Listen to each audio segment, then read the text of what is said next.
Dans cette séance, nous allons voir les fonctions. La notion des fonctions est très importante en programmation. En effet, elle permet de décomposer un programme complexe en une série de sous-programmes plus simples. Il existe des fonctions prédéfinies sous Python, comme la fonction print, la fonction range, la fonction len, qu'on a déjà vu et qu'on peut utiliser directement. Mais on peut aussi créer nos propres fonctions.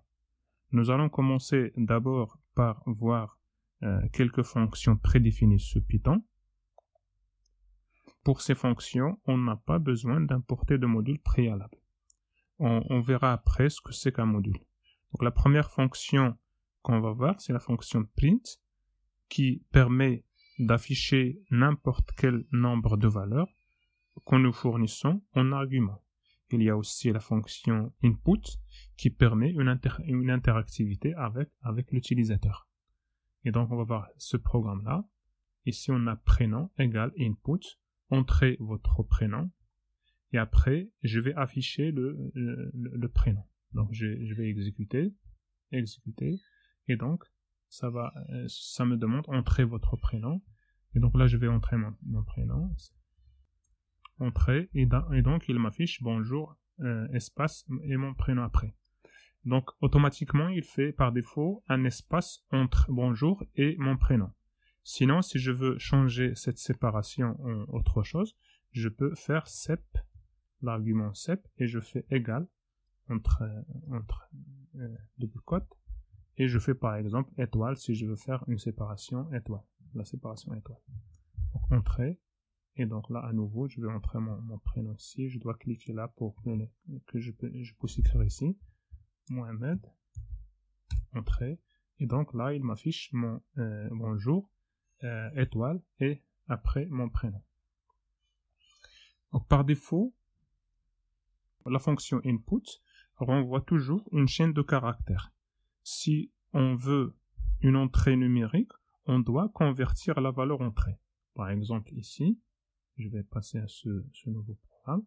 Donc, n input entrée un nombre. Donc, on va exécuter.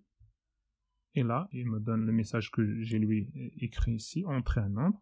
Et donc, par exemple, je vais écrire 5. Entrée.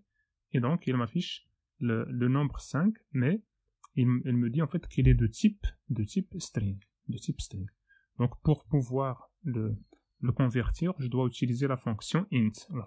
Donc, je vais faire n, par exemple, une nouvelle variable, égale à int, entre parenthèses, n. Et donc, maintenant, le nn ici est de type int. Et j'exécute. Donc, entraîne à nouveau un nombre, donc c'est 5, entrée. Et donc, le type de n est string, mais le type de nn après conversion est devenu int, un entier. Donc je peux faire, au lieu de int, je peux faire float pour le convertir en nombre flottant, en réel. Donc entrée. Et donc là, pareil, je mets 5. Et là, il m'affiche le nn est de type float.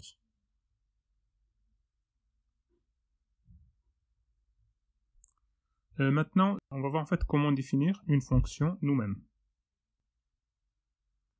Comme on l'a dit, on peut définir nos propres fonctions. On va voir maintenant une fonction simple. Donc cette fonction, il affiche donc le a et le a au carré pour a allant de 0 à 4. Donc le mot-clé qu'on doit utiliser pour définir notre propre fonction, c'est def, espace, et là je donne le nom que je veux donner à ma fonction. Donc c'est un nom que j'ai choisi, donc carré a par exemple. Entre parenthèses, 2 points, et là, je fais entrer, et donc je dois respecter les 4 espaces ici, le décalage de 4 espaces, ici pour dire en fait que la boucle for ici que j'ai, c'est une instruction sous cette instruction de départ qui est la définition d'une fonction.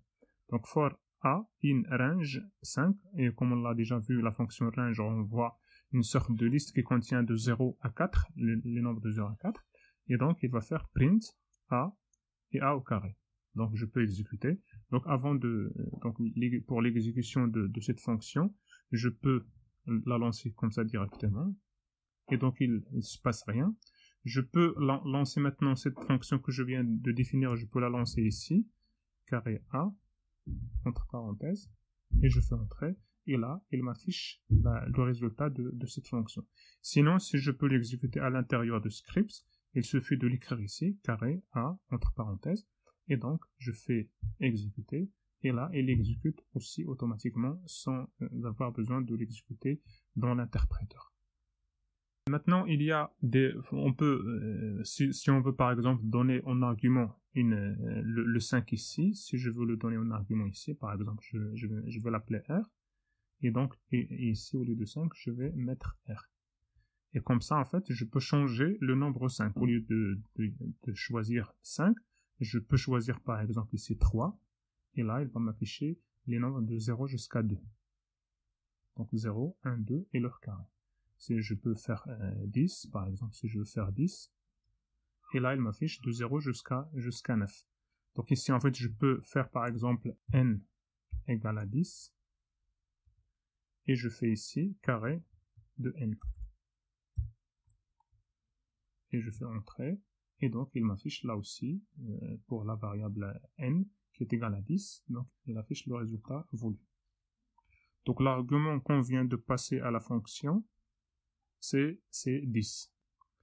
C'est le contenu de la variable n. C'est le contenu de la variable n ici, mais à l'intérieur de la fonction, cet argument est affecté au paramètre r. Il est affecté au paramètre r. Notez bien ici que le nom d'une variable que nous passons comme argument n'a rien à voir avec le nom de paramètre correspondant dans la fonction. Ici, le nom de la variable que nous avons passé en argument de notre fonction, c'est n, mais dans la définition de la fonction, nous avons utilisé un autre paramètre que nous l'avons appelé r. Ici, par exemple, je peux remplacer ça par n par r, par exemple ici, le même nom que dans la fonction, r par exemple, et on va voir que ça va afficher le même résultat. Donc le résultat ne change pas. On peut passer en argument plusieurs paramètres. Donc ça, c'est un exemple de fonction pour lesquelles on passe plusieurs paramètres, par exemple 3 paramètres. C'est la fonction multiple 3. Donc il va nous afficher la multiplication des paramètres A, B et C. Et donc je peux l'exécuter. Et donc là, il affiche de 2 fois 3 fois 4, c'est-à-dire 24. Donc ça, c'est l'utilisation juste pour connaître comment ça marche les fonctions. Mais sinon, ce qu'on fait normalement, c'est que au lieu de faire print, on va faire uniquement return ici. Return. Et donc ici, si je lance, je veux voir en fait que rien qui se passe ici. Et pourquoi ça? Parce qu'en fait là, la fonction multiple, il renvoie la valeur, il renvoie cette valeur. Donc pour l'afficher, par exemple, je peux l'afficher ici, je vais mettre R ou M égale ça, et je peux après afficher le nombre M, si je veux. Je peux afficher le nombre M. Donc ici, je peux taper M, et je fais entrer, et donc M contient la valeur 24. Je peux par exemple faire un print, entre parenthèses, et je peux faire M ou directement la multiplication, le nom de la fonction, je peux faire directement ça si je veux. Et donc il m'affiche le 24. Sinon, je peux faire ici M, c'est la variable M que je viens de définir, print. Et là aussi, il va m'afficher la valeur 24. Pour les prochaines séances, nous allons voir d'autres fonctions qui sont contenues dans des modules. On verra ça dans les prochaines séances Java. Et comme ça se termine cette séance sur les fonctions.